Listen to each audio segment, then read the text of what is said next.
Adam Turner, PGC Basketball here. Game 5 of the NBA Finals was filled with drama. First, we had KD coming off injury and looking like the same old dominant NBA Finals KD, and it seemed for a moment there like Golden State was going to walk through this game and potentially, with KD in the fold, walk back into an NBA championship. But tragically, he went down with a ruptured Achilles tendon that's going to keep him out not just for the rest of the series, but for a long time to come. And from there, the drama continued with the Warriors seemingly having control of the game. Toronto and Kawhi flipping that on its head and, taking control with about 3 minutes left and looking like they had the series locked up. And then Golden State coming back and showing their championship fortitude and pedigree by hitting those 3 late threes to ice the game. But given all that drama, one post-game storyline that really seemed to take over was Nick Nurse's timeout call with about 3 minutes left, and how this potentially flipped the game on its head and took a game where Toronto had all the momentum at that time and allowed Golden State to regroup, reset, and get back in it. So today we're going to take an in-depth look and think the game, looking at the plays preceding the timeout and after the timeout, and thinking about whether or not that timeout was the right call, and even more importantly, was there anything the Raptors could have done after that timeout call to control their own destiny? So let's jump in. So first of all, this possession right here, Golden State with great ball movement. Draymond knocks down a 3, puts them up 4, and then after a couple possessions trading misses, Clay misses this 3 badly. And then this puts Toronto into transition, and Kawhi just took the game over. So it was a very awkward 2-step pass, looked like a travel, but it wasn't, and Powell cuts the lead to 2. Toronto gets exactly what they want, which is a contested mid-paint 2 from Iguodala, and that puts Kawhi into transition, and just this beautiful hop, stop, and pop gives Toronto the first lead they had in a long time. And after another Toronto stop, Kawhi wants the ball again, and he clears the ball screen out because he wants an ISO. And Iguodala, one of the better defenders in the NBA, Kawhi just bullies him, gets to his spot, and hits that little bank shot. And now Toronto is moving downhill. Golden State did get a 2 from Draymond Green, but Toronto comes back the other way, and with everyone in the world tweeting and talking about Kawhi now being the best number 1 player in the NBA, he gets a switch on a pick and roll, and DeMarcus Cousins just too far off. Kawhi's going to knock that down. Toronto up 4, seemingly with control of the game now. So Toronto forces another Iggy mid-range, exactly what they want, and now Kawhi goes into Finals MVP mode. He can feel his second Finals MVP coming. He ISOs Clay right here, one of the better defenders in the NBA. Just does exactly what he wants to him. Gets to his spot, rises and fires. 6-point game. And the Raptors and that home crowd can feel their first NBA championship on the horizon. Golden State comes back, gets a really good look from Steph. It's short-rimmed, and now Toronto with the ball, the crowd going crazy. You think, man, go right back to Kawhi and get another bucket. But Nick Nurse has a different approach.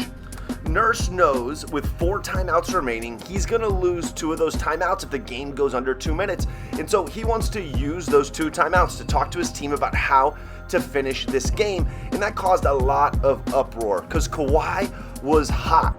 Kawhi had scored on multiple possessions in a row, seemed to be absolutely unstoppable. In Golden State, with only 1 timeout remaining in the game and the momentum going against them, it's easy to feel like 2 timeouts right there is going to let Golden State resettle. Kerr talk to his guys, make some adjustments in how to guard Kawhi. And it is potentially right to think that if Nurse just lets that play out, there's a decent chance Kawhi gets another good look. And with him being hot and feeling really good, the chances that he scores on that possession probably are pretty good. But listen, every coach has a different approach. Nurse really felt like his team needed those 2 timeouts, and it definitely didn't work out because Golden State came out of those 2 timeouts and the game just flipped. And you could see very specifically that Kerr talked to his guys about how they wanted to play in the gaps when Kawhi had the basketball. And so you see on this possession, Clay does a similar job on Kawhi that he did the possession before, but Draymond all the way in the gap off Lowry. Kawhi forced to change direction and then forced into a really tough fadeaway shot, much tougher than the shots he'd been getting. And now Golden State just shows their championship pedigree. Kerr, coming out of that timeout, dialed up this action where Draymond comes up to set a ball screen. And Kerr understands that ball screen is going to be trapped. That's going to take Draymond's man off of him. He's then going to go into a veer action, setting a screen for Klay, into a ball screen, and because Draymond's man was drawn off him by the initial ball screen, there's no hedge on the Klay ball screen, wide open three-point game. And now, while it is easy to focus on Nurse's timeout call, let's not get it twisted. The Raptors had plenty of chances, including this wide open Lowry 3 as the Warriors got mixed up, that he just short rims. But the door stays open as Boogie Cousins' tip dunk is called an offensive goaltend, and the Raptors once again have a possession to put them up by multiple possessions. It's a Lowry late clock ball screen, and he just throws the ball away. He has Gasol relatively open, and he just turns it over. And the average fan of the game may once again blame Nurse. The Raptors were thrown off a rhythm. Golden State had a chance to regroup, and maybe that's true, but at the end of the day, Kyle Lowry had a wide open 3 and a pretty easy ball screen pass, and he just messed up the play. The timeouts have nothing to do with that. And now Steph Curry, who'd had a pretty brutal second half, comes through in a huge way. The Warriors go to a little bit of a floppy action with Curry coming off a down screen, and there's just too much space. He's able to get off a clean 3, and he knocks it down to tie up our ball game. And now Kawhi tries to answer back. Klay backs up. Kawhi thinks he has enough room to hit the 3, and once again, just short rims it. And it is true, since the timeout, Kawhi had gone a little bit cold, and I think the Warriors came out with a good game plan on him. They were in gaps on him. They did a better job in his ball screens, and right there, they might have gotten lucky that he missed the shot, but they didn't let him get downhill to those easy 2-point spots that he loves. And Golden State, after the rebound, now has their game-winning possession, and it is beautiful, and it is classic Golden State Warriors basketball. Steph Curry creates an advantage and draws 2, maybe 3 defenders to him, and then the ball just has energy and life. Iguodala kicks out to Draymond, who makes what we at PGC call a click-click pass to Klay, who drops a beautiful peek fake to free himself for a side dribble 3, and Golden State now up 3 points, and now they're feeling really good. And now let's skip to that last final possession of the game.